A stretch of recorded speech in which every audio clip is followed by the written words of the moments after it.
And hello and welcome back to another edition of Stager Insights. Today I have with me a very dear friend and a long-term associate, Debrah Boucher. And welcome. Thank you for coming today. And we're going to find some interesting conversations going on today for Stager Insights. So I met Debrah, God, I don't know, a long time ago. And when I met her, she was an interior decorator. Right. And then you were taking my class to be a stager. So what else has even happened during that period of time? It has to be at least 15 years, I think, that we've known each other. Oh my goodness. And then I took the Dewey Color course because I found that I really needed to round out my experience. So interior real estate. I also took the first green building science course. Remember, we took that down in Minneapolis. That's right. And we learned really what happens, what goes into making a LEED platinum house. And so I guess from there, I just was so excited about taking that education and continuing on my path of doing home staging, interior decorating, and color consulting. So that really was my business. And from there, Christine, what ended up happening is I soon found out that times when I was doing the home staging, people would, during the consult would say, oh, I would really like to do a bathroom renovation, or I want to make some changes to the kitchen and make it a little bit more functional, etc. And I would, get excited about it and talk about it. But I realized that this was happening not only to me, but to also other home stagers, interior decorators, or even color consultants. And the experience, the knowledge, like the processes that we would need to take in order to be successful in managing a customer's renovation. It's also around the same. Sorry, I was going to say, I know for me, when it was about 2009 or 10, when the financial collapse happened, and I found a lot of stages were segueing into helping sellers do renovations. And my concern then was, how are you protecting yourself? Like, how do you know how to do this sort of thing? Yeah. And so their answers usually were they acted as their own general contractor. And that is a big problem, or going into, expanding that into your own business. So I know you developed some skill sets from the flips that you've been doing for the past 30 years. But you also were on the board for the Builders Association or something. I can't remember that. It was that OREO. So it's the Ottawa Real Estate Investors Organization. And that was great because what I ended up doing was I worked as president and sitting on the board for, I guess it was 3 years. It really gave me an opportunity to understand the value of flipping a house, what people were looking for, and combining the experience that I got from taking your courses. And I thought, you know what, we need to create a course that's going to protect the homeowner, because the investors at the real estate investors organization, they too were doing renovations, and without having that knowledge about, am I protecting myself? Am I protecting my clients? And just any trouble that they could get into. And so my whole idea was, I guess we had ended up calling the course, the very first time I introduced it to you, was how to work with contractors. And it was more of, how do you create that relationship with them? How do you make sure that they're licensed, insured, and that they're, able to provide workers' comp for their employees or the trades that are. And I guess over time, that course kind of morphed into the Residential Renovation Project Manager course. And that was with you, Christine. I mean, you recognized the importance of it. So you allowed it to be certified. And you also were able to give the students who took it 4 credits towards a master's program. And so that added a lot of value. Well, But the I think part of value I that was, found, Deborah, was because sitting in on that first, how to work with contractors, it just yeah, gave me a broader perspective of skill sets that I realized that stagers absolutely need if they are indeed moving into that arena. And it was from really from a standpoint of being able to protect the stager themselves, but to also protect the brand of CSP going out there with someone who is, you know, has the CSP designation, but really needs to round out their skill sets and protect themselves and their client. So I know you extended the learning at that point. We do 3 2-hour sessions and case studies for them to take their certification. So so we're saying like, these are reasons why a stager, a decorator, somebody who does flips on their own, these are tradespeople even, would get that designation to help leverage their credibility with a seller, right? What would be a reason why a homeowner would hire somebody with that designation? And would they think to even look for it? You know, I'm thinking of Oh, that. yes. Today, people, homeowners, want to hire professionals. When you look at, you know, here we as people, we hire professionals to get our nails done, our hair done. We hire professionals to take care of our children. And when it's to equity in our homes, that's the biggest investment we are ever going to have. And so homeowners are not going to risk losing all that equity in their home because they're going to try to do something that they're inexperienced at. Let me just inject here, because I can tell you, my husband, God bless him, accountant, Dutch and a male, says, why would I pay? You know, I think we had a project manager opportunity when we moved into this house, and I think he was going to charge something like $7,500. And my husband looked at that as ridiculous cost. We can manage the job ourselves. So I know that's going to be a black hole for a homeowner to fall into. So let's talk about that and what sort of thing might happen. Okay. Well, it's proven that, I mean, houses are the first companies to remark on this, that if a renovation is managed by a project manager, it's not uncommon for that to save at least 30% of the total budget.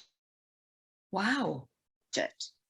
And when you think that the average kitchen today is anywhere between 15,000 to say 40,000, that's just an average kitchen, not anything great. People do not want to miss the opportunity, Christine, of losing. And how project managers eliminate that risk is, number one, they're hiring professionals who have done the job exactly like the renovation they want done. So they're not hiring somebody to learn on the job. The other thing they're looking for is how and when to pay a contractor. Milestone payments.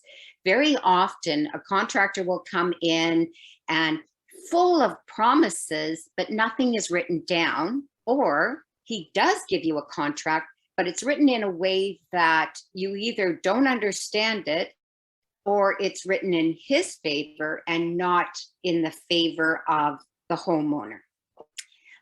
Termination clauses. Is there a termination clause in the contract if things don't work out? Number two is when we're working with a project manager, items don't get redone. So a good example is when a job isn't done to standards, what ends up happening is the homeowner goes and gets upset with the contractor. They say, okay, you've got to take this out. I'm not happy. And the contractor will say, okay, I'll work and finish that up. But the homeowner goes back, Christine, and they have to buy all those materials again. And they still are risking having that same contractor who didn't do a good job in the first place redo the work. So now you're being billed twice for the same job. The only thing you're saving is on the contractor's time. So let me ask you then, if a stager is thinking about expanding their business model, because this is the time of the year when we start looking at business planning for the future year, if they're looking at their business model and saying, you know what, I think I'd like to venture into that.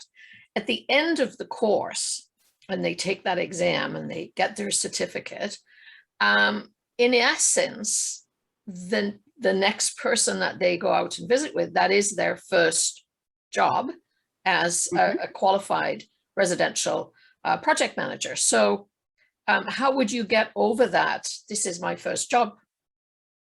Yeah. Because what we do is I teach processes. So for example, I just finished up a course, and the last evening we talked about how do you do a kitchen renovation. So it was step by step. And we went from going out and talking to contractors, having meetings, and then how do we evaluate the the results from that bid, and how do we decide if that's a good contractor for us? Putting it all in writing, making sure that they're licensed, insured, and qualified under workers' compensation. But then the one thing that I really want to point out is one of my students, Dean, and I was so excited for her. She was one of the, I don't know, maybe 2 years into the training, and she took the course, and she was a professional real estate stager from your CSP course, and she went out and mentioned it to a real estate investor. And taking this course, mentioned that she was an RRPM? Yes. Oh, okay. Good thing about it is almost on the spot, he hired her and gave her her $1,000 job. And what she did, but she took what I had given her, like in handouts and processes and what she had learned in the course, and she was able to take a basic traditional 2-story home and turned it into a real estate investment property by having 2 families live in the same home. And then shortly after that, the same real estate investor said to her, listen, I've got some commercial, I'd like it if you could take that same skill set, and then we're going to divide it into different offices. We need, kitchen facilities, bathrooms, separate office. And again, she was given that job. Talked to her after, Christine. She said that with 100% confidence, she would not have been given that opportunity had she not had the experience, the certification from the program, and also having the confidence, knowing what needed to be done step by step, knowing the questions she had to ask the contractors, even asking him, what did he want to achieve from that reno? So the signal blipped when you were saying the budget, but I know it was $250,000 that she had to manage for her first project. So I know we were pretty pleased with the results on that. So what we're saying in summary then, it's not just a course of information.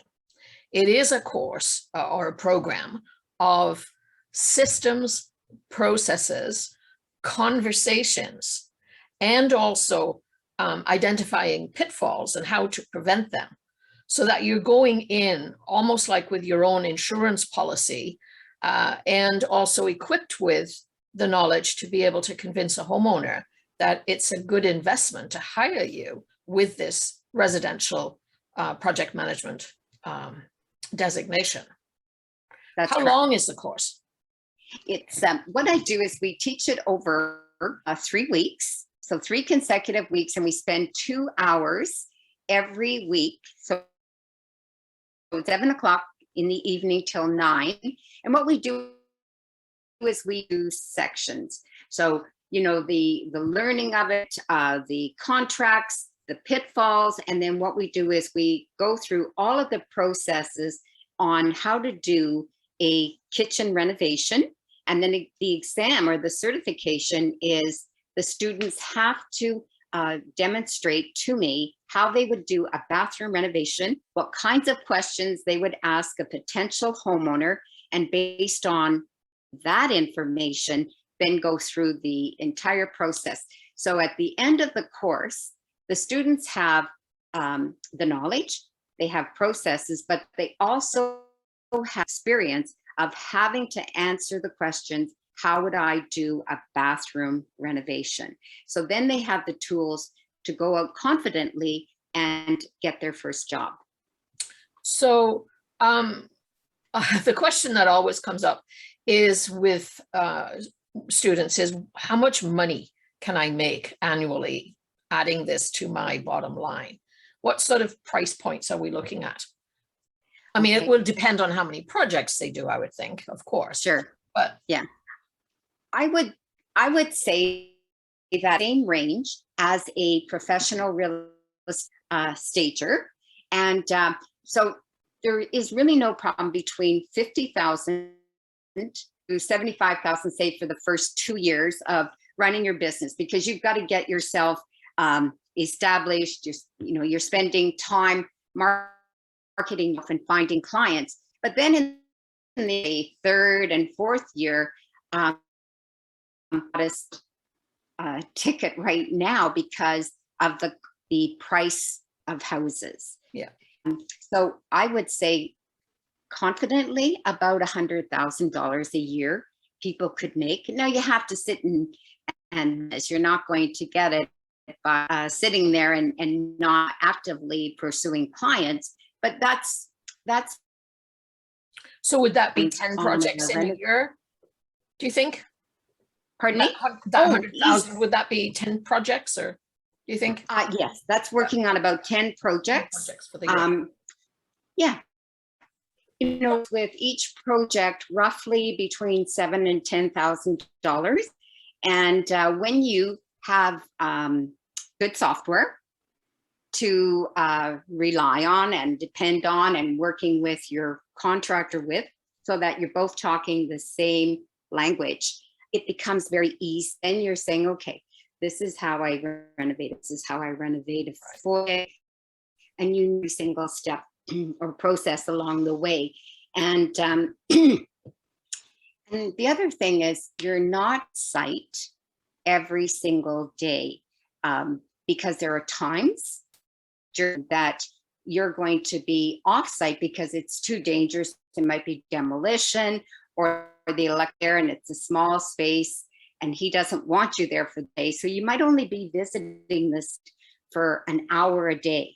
And so in that, by organizing yourself and getting out there and marketing yourself, you could easily do 3 projects at the same time, depending on where you're starting during that project. I'm just wondering,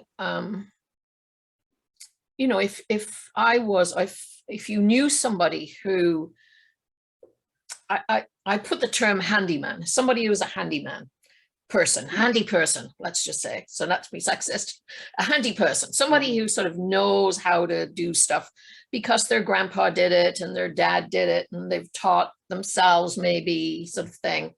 This would they then, I'm thinking about your son and my son in particular, my grandson, would they then maybe sell themselves to a contractor to be able to project manage for the contractor? Would that be something that would also fit in? Yes, it would definitely fit in. And the next step could be they could, approach a home builder, because home builders right now, there is such a shortage of trained, skilled labor. And we all know that. Yeah. The aging population, and we can't keep up with the trades. So knowing the processes and knowing what goes into construction, you could then present yourself at a building site with a builder and say, let me take on maybe development of, not maybe the development, but maybe oversee this portion of your building. So yes, it's definitely a springboard for getting into all different kinds of renovations. That's exciting. Yeah. I even see, I drive around neighborhoods and I get all excited because I'll see somebody's roofs, you know, they're in really poor condition, or, you know, their front yard needs some landscaping. And I think, wow, that's another opportunity. Other opportunities, other opportunities are renovating for certain clientele. What about the person who's handicapped? And going in and being able to say, you know, I know some of the challenges you're facing. Can you imagine you could expand your business, go to the different association meetings, maybe for people, chairs or MS, and you could provide a level of service that people maybe have forgotten about. Yeah. So there's it's a combination almost with touching on the residential transition specialist training, where we deal with that senior move management and, you know, the space that they need when they are, you know, managing with different disabilities. So the world is your oyster with the RRPM designation. It's been a pleasure talking with you today, and I appreciate it greatly. So I wish you well in your future, and I look forward to having more courses with you. Thanks very much. Thank you, Christine.